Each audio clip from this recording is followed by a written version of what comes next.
There's a lot of controversy, and once again, we got blind-ass refs determining a game. Now, let's not get it lost that a punter put them in that position. Pinned deep, Sam Darnold gets his face ripped off. Safety, that game's over. Congrats to the Rams. Okay, congrats to the Rams. And Ethan Evans, who's an absolute dog, for the nice pin, the coffin corner, if you will, in this spooky Halloween season, pinning them deep, and then a nice rake to the face 3 feet in front of a ref that doesn't get called. It's a safety. Rams guy says, oh, nah, I just ripped him. I ripped his head off. I'm probably going to get fined. Probably 15 yards. They're going to get a little bit of momentum. They're going to get 15 yards to continue this drive. They're going to come back. That's what the Minnesota Vikings do. Instead, Whitecap staring it down. Doesn't see a damn thing. Calls it a safety. Game over. Congrats to the Rams. Get a big-time win with a plethora of weapons, Boston Connor. Seeing Puka back out there was a beautiful thing. He is an absolute dog. And Robinson. Two touchdowns for old Robinson coming out of nowhere. Cooper Kupp, looking the way he looks. He said he's trying to go for the Undertaker look. Kind of looks a little Amish. He gets a touchdown in the first half of his big return. Now, you talk about Kyron Williams, you got Blake Corum, you got Matthew Stafford, you got all those weapons. You wonder to yourself, how is this team as bad record-wise as they are? Well, it's because they've had a lot of injuries. They've had a lot of situations, but they're gearing up for a big-time run here at the end. Happy for the Rams. Is Cooper Kupp going to get traded? You know, Sean McVay answered afterwards, I hope that's not the case, obviously, after what we were able to show last night. Whenever our offense is full speed, we're able to beat anybody, even that dreaded B-flow defense. Didn't look like it last night. No, not at all, and that's why, you know, there's some talk that's going around with the Detroit Lions. Okay, we talked about it 2 years ago, maybe it was last year, the 49ers, after you play the 49ers, that next week, hey, you're screwed. You're getting beat up. You're getting roughed up by the Niners. Now it feels like it's the Detroit Lions. If you play the Detroit Lions, you're getting your kneecaps biting off, and then you're losing the football game the next week. Yeah, it's because they beat you up, and that's Detroit football. That's what it is. So congrats to the Rams. Vikings have a mini bye week here after back-to-back loss. I've not lost faith in KOC, in the Vikings at all. I have massive respect for both teams that played, and that was a good football game. And we're pumped about that for Thursday night. AJ, I'd like your take on it. Man. Obviously, the Rams guy thought that was a face mask. He thought he completely blew it. His hands instantly go to his head, and he's thinking, oh, no, what did I just do? Like, watch that. That's the ref should have seen that and be like, okay, yeah, I might as well throw this thing because the refs came together, Pat, and they said they talked about it, but they still didn't throw the flags. So you're telling me none of these refs felt confident enough to say, yes, that was a face mask? Well, how come there isn't like the replay assist? Yeah, right away. Yeah, like they brought that up. The Rams were one of the teams that actually they petitioned the NFL the last 3 years in a row for face masks, and I think, yeah, here it is. Face masks, blow to the head, and roughing the passer to be reviewable. So, like, that does feel like something that would obviously be, reviewable. But even any call at the end of a game, like any time something like this happens where it's a safety, right? Like a scoring play, shouldn't that be reviewed where they can why can't we just utilize, because they've been telling refs to pick up flags all year. Like, hey, after further conversation, which just meant somebody dropped in with a better angle and said, hey, nah, that ain't it. It's like, why wouldn't you do that on a primetime game, fourth quarter, game deciding? Why can't you just say, after further discussion, that was a face mask, and we are going to go ahead and 15 yards, first down, Minnesota Vikings? It's like, I don't think anybody would have been pissed off about that. I don't think anybody. Especially with the gambling. People were talking about how, like, hey, 80%, 90% of America's on this team.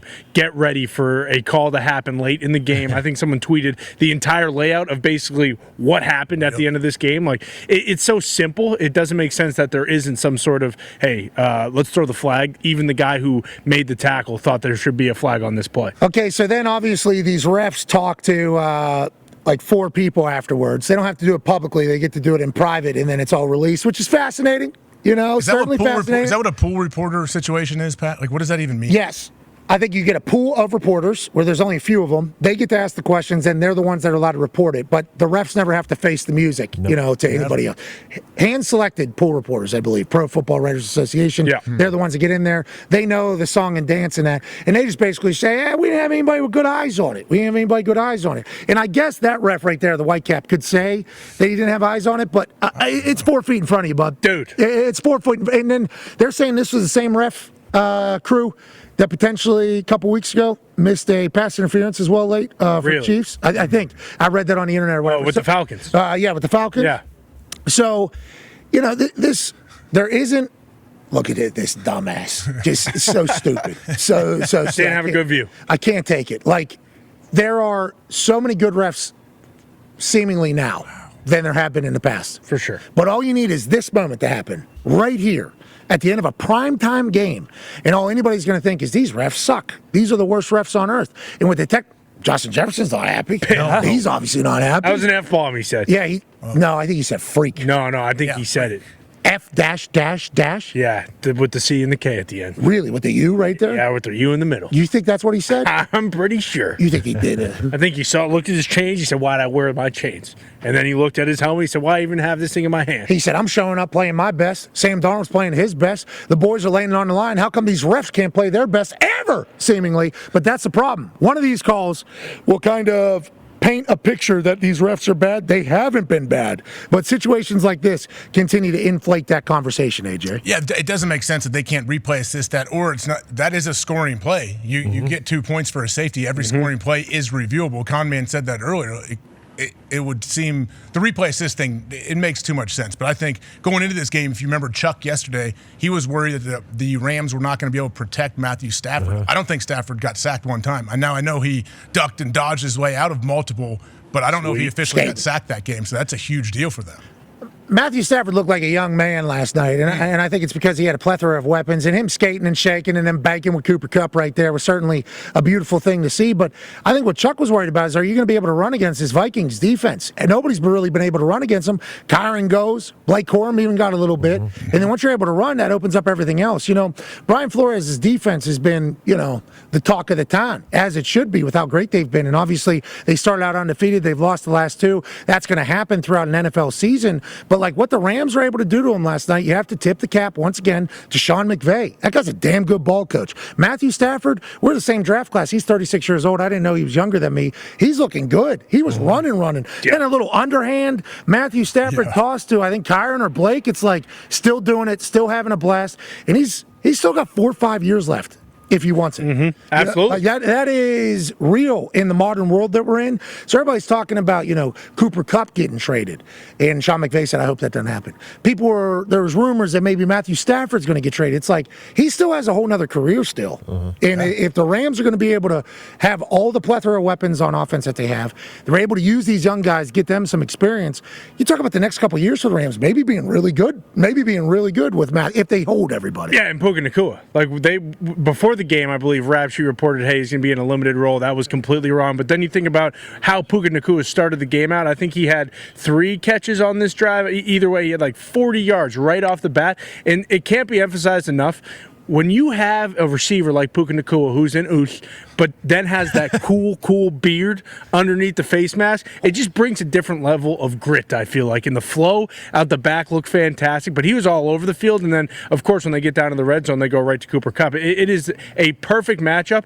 And we talk about, of course, quarterbacks on rookie, deals, but having a guy like Puka Nacua on a 4th round, 5th round, whatever he was, deal, they don't have to pay him anything for 2 more years. They could go out, get a lineman, because obviously that's a conversation. They haven't had a great O-line. They could really, wiggle here in these next 4 years. And then you think about their record. They're 3-4. I feel like this whole entire week and last week we're talking about, hey, Rams season over. You might as well sell. Sell Cooper Kupp. If some team wants Stafford, get rid of his contract. They can easily go and look at that division. Still kind of wide open. 4-3, the Seahawks, they're number 1. They're even right now with the Niners. There's a chance they can go on a run here easily. Agreed. Zito, if you could turn on the talk back here from Stadium back to you guys, that'd be great. There's somebody yelling at us here in the stadium. Good to see you. All right, absolutely. Puka Nacua did an interview afterwards. I love you, man. He gave a speech about how he was so excited to run through somebody's face again. Yeah, that Puka was jacked up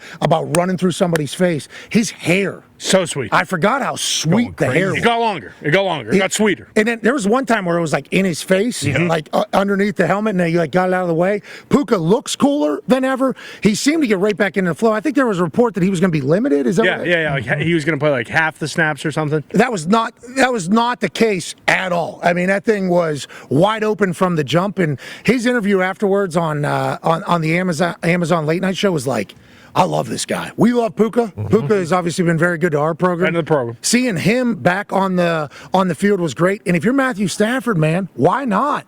You can lose 6-7 games seemingly in the NFC and still have a good run with how balanced everything is on that side of the ball. Yeah, we always talk about the depth of the NFC. Like, you add the Rams into the depth of how good and how many quarterbacks there are that can go on a run. Like, Stafford just gets forgotten about because of the fact maybe it's the East Coast bias and he's on the West Coast, and there are, the Niners are in the division, the Seahawks are doing their thing. But the Rams, they put together a few of these games because the Vikings are one of the top teams in the NFC still. I think we all think, but he does this to a Flores defense. Like, there is a chance here, and you look at that division right there, it is wide open with the Cardinals too. All those teams are in it. I mean, I'm not counting Matt Stafford out with what he does. Pat, what did they do, though? Son of a bitch. Con, I don't want to cut you off there, but think about with Cooper Kupp now. If they actually were shopping him, they're not. They're not. They're not anymore. But I guess if you're the owner, you're the GM, you do have to make a decision. If you were seriously thinking about moving on now, you can't. Like, that would say hey, I'm giving up on the season pretty much. Obviously, McVay says I'm really glad to have Cooper Kupp back with us, and I expect him to stay. I expect it to stay that way. But is that McVay's decision? I mean, I would hope it's McVay's decision. And also, if you're Les Snead, it's like, hey, man, I thought our whole entire thing was screw the picks.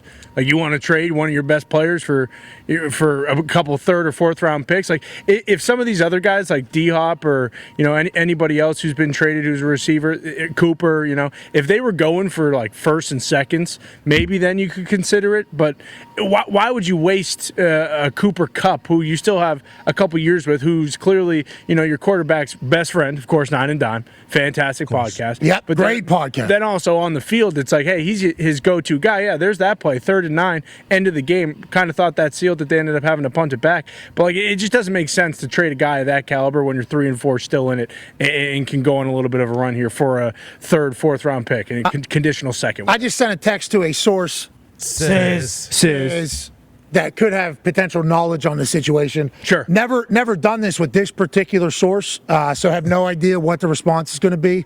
Got the phone number, though. Now's the time to use it. Have to right now. Because the talk of Cooper Kupp going to another team, if you were another team, maybe the Pittsburgh Steelers, and I don't know if Tony Dumps is back or not, but you see him have the night that he had congrats, Tony. Shout out Dude Wipes.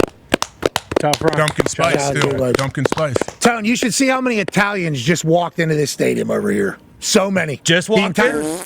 The entire Signetti crew just rolled in here, and I'll tell you what, grazie. There's a lot going on. It is fantastic. Bad hair. Just let them know everything that Connor says, okay? Please just let them know so that they know how to treat him. But no, you guys talking about Cooper Kupp. I will never forget his time as a Pittsburgh Steeler this week. It was incredible. It was awesome. And there's no chance that they trade him now. I mean, you guys have talked about it. Kyren Williams has a touchdown in 10 straight games, and then you get back Puka and Cooper Kupp. And if Matt Stafford's going to play this way, and McVay's going to dial it up, and the Niners and Seahawks lose here and there, like, they're right in it, especially with the Cardinals. Just like Connor just said, there's no chance Cooper Kupp gets traded anymore. Yeah, I don't think so. Especially the messaging that it would send. And I'm not saying there's Rams diehards. Hey, Dirty, happy birthday. Happy birthday. Happy birthday, Dirty. Good week. Thanks, thank you. I'll tell you what. It felt too obvious yesterday. Yeah. Sure did. But a lot of games have recently. It really felt too obvious. And we had won with those obvious games. Yesterday just seemed too much. It was like too easy. It felt like everyone back for the Rams. Yeah, we didn't. I don't think we knew Puka was all the way back. No way. I think that was certainly we didn't talk about that enough. Kept. Yeah, I know. I didn't think about that enough of Cooper and Puka both being back. Well, of course. Why wouldn't they go off? But I watched the Thursday Night Football. They 3 of them picked the Rams, so it wasn't. I thought it was going to be just across the board. Yeah. Everybody was just on the Vikings, and I was going to be very worried about that. But it was like, once I saw the Amazon thing where, they had a couple Rams picks, and obviously Witt's there. Witt's a Rams legend, and a couple other people. It's like, I wonder if on the ground they got a sense that McVay knew that everybody was kind of thinking that they were done. And then he's a good coach. He's 38 years old. They talked about that. He's been there for 8 years, this guy. He's been through it. This is the next iteration of that team. Good for the Rams, and still in on the Vikings.